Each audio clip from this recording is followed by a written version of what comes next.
Hi friends, welcome to my channel. ಇವತ್ತಿನ ವಿಷಯ ಬಂದು ಎಳೆ ಮಕ್ಕಳಲ್ಲಿ ಕೆಮ್ಮು ಮತ್ತು ಕಫ ಅನ್ನೋದು ತುಂಬ ಕಾಡ್ತಿರುತ್ತದೆ. ಅಂಥವರು ಈ ಮನೆಮದ್ದು ಟ್ರೈ ಮಾಡಿ ಸಾಕು, 1 ಅವರ್ 2 ಅವರಲ್ಲಿ ರಿಸಲ್ಟ್ ಕಾಣಬಹುದು. ಈ ವಿಡಿಯೋ ಯಾರು ನೋಡ್ತಿದ್ದೀರಾ ಅವರು ನಮ್ಮ ಚಾನಲನ್ನು ಸಬ್ಸ್ಕ್ರೈಬ್ ಮಾಡ್ಕೊಳ್ಳಿ. ಈ ವಿಡಿಯೋ ಇಷ್ಟವಾದರೆ ಲೈಕ್ ಮಾಡಿ, ಶೇರ್ ಮಾಡಿ. ಬನ್ನಿ ವಿಡಿಯೋ ಶುರು ಮಾಡೋಣ. ಇದು ಒಂದು ಜಾಕಾಯಿ, ಜಾಜಿಕಾಯಿ, ಜಾಪತ್ರೆ ಹಲವಾರು ಹೆಸರಿನಿಂದ ಕರೆಯುತ್ತಾರೆ. ಇದನ್ನು ಅಡುಗೆಗೂ ಕೂಡ ಬಳಸುತ್ತಾರೆ. ಇದು ಎಲ್ಲ ಪ್ರಾವಿಷನ್ ಸ್ಟೋರ್ನಲ್ಲೂ ಸಿಗುತ್ತದೆ.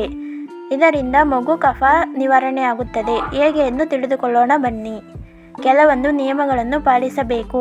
ಏನಪ್ಪ ಅಂದರೆ, ಎದೆ ಹಾಲಿನಲ್ಲಿ ಜಾಕಾಯಿ ತೆಗೆಯಬೇಕು. ಪಾಪುಗಳಿಗೆ ಬೆಳಿಗ್ಗೆ ಖಾಲಿ ಹೊಟ್ಟೆಯಲ್ಲಿ ತಿನ್ನಿಸಬೇಕು. ಮಗು ಹಾಲು ಕುಡಿದಾಗ ತಿನ್ನಿಸಿದರೆ ವಾಂತಿಯಾಗುವ ಸಾಧ್ಯತೆ ಹೆಚ್ಚಿರುತ್ತದೆ. ಯಾರೂ ಭಯಪಡಬೇಡಿ, ವಾಂತಿ ಆದರೆ ಒಳ್ಳೆಯದೇ. ವಾಂತಿ ರೂಪದಲ್ಲಿ ಕಫ ಆಚೆ ಹೋಗುತ್ತದೆ. ಅದಕ್ಕೆ ಮಗುವಿಗೆ ಬೆಳಿಗ್ಗೆ ಖಾಲಿ ಹೊಟ್ಟೆಯಲ್ಲಿ ತಿನ್ನಿಸಬೇಕು. ಇದು ನಮ್ಮ ಹಳ್ಳಿ ಕಡೆ ಹೇಳ್ತಾರೆ, ಈ ರೀತಿ ತಿನ್ನಿಸಿದರೆ ಪಾಪು ಮೈ ಕಟ್ಟುತ್ತದೆ, ದಪ್ಪ ಆಗುತ್ತದೆ ಎಂದು. ನಿಜವಾದ ರೀಸನ್ ಬಂದು, ಇದು ತಿನ್ನಿಸುವುದರಿಂದ ಪಾಪುಗೆ ಚೆನ್ನಾಗಿ ಹೊಟ್ಟೆ ಹಸುವಾಗುತ್ತದೆ, ಚೆನ್ನಾಗಿ ಹಾಲು ಕುಡಿಯುತ್ತಾರೆ. ಎಲ್ಲರಿಗೂ ಧನ್ಯವಾದಗಳು.